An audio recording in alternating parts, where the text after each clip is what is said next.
Hey everyone, this is Monster Mike's Mayhem. I am Monster Mike, aka Weird Beard 1973. You can catch me on Facebook and Instagram. Hit me up over there if you would like. Today I want to spotlight my 1980s Freddy collection. A lot of these items I picked up over the last 20 years. Starting with this one up here, this one's going for a lot of money right now on eBay. From what I know, this was a Malaysian. The history on this Freddy is from Malaysia, but I actually did research. It's actually from China, from '88.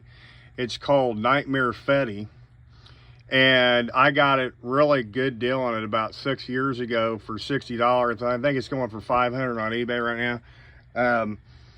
Another one is the Freddy Light Stick. This was from, I believe, South America. This was a knockoff. It's got a cheesy, like, a ghost face laugh. His eyes light up. Unfortunately, mine has long gone, bit the dust. Does not work anymore. Have to pull the head apart to get the mechanism to be able to fix it. Moving along, here's one of my Freddy Krueger LJN hard PVC figures, and next to him is the same line from LJN did what they call the squish'ems, and even the yo-yos wasn't safe in the 1980s. Back then, I guess one of the local toy stores were carrying these Freddy Krueger yo-yos. And the interesting story about those, when I'll tell you about in a little bit, about some of these other Freddy pieces I got. The Freddy Krueger Stick'em is kind of like a generic piece that you would go like to your local Hooks drugstore and find those.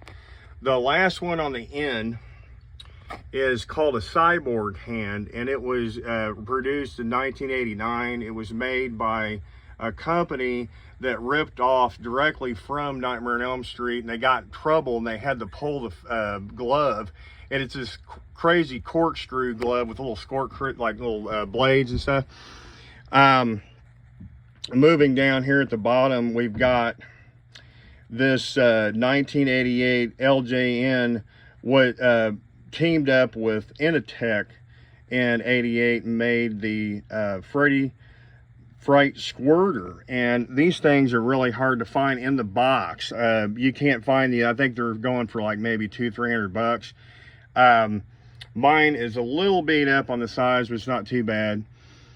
Moving along, this is one of my jewel pieces of my collection. I just got this at a convention recently for $100.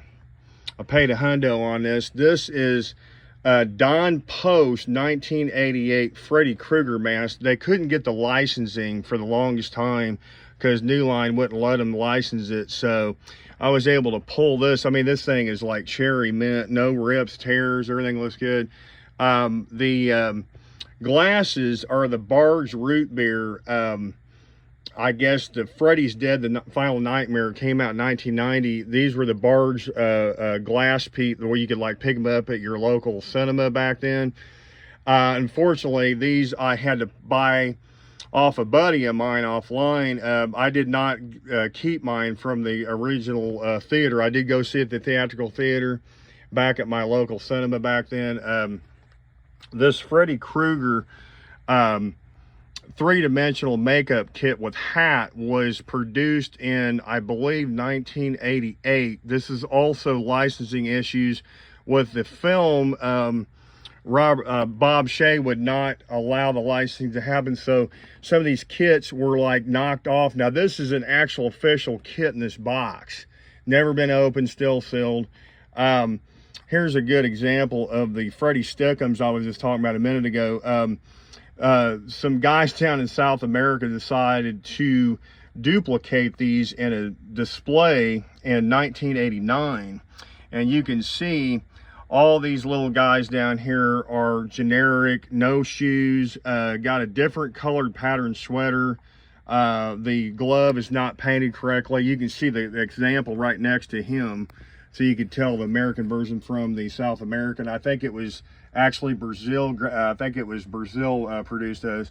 Up here is another example of the Max Effects Freddy Krueger line that was also pulled in, I believe, 1988. I have 2 mint examples in the boxes. These were, you know, on the shelves for a while, and the parents got together and had these pulled off the shelves because of the content and everything.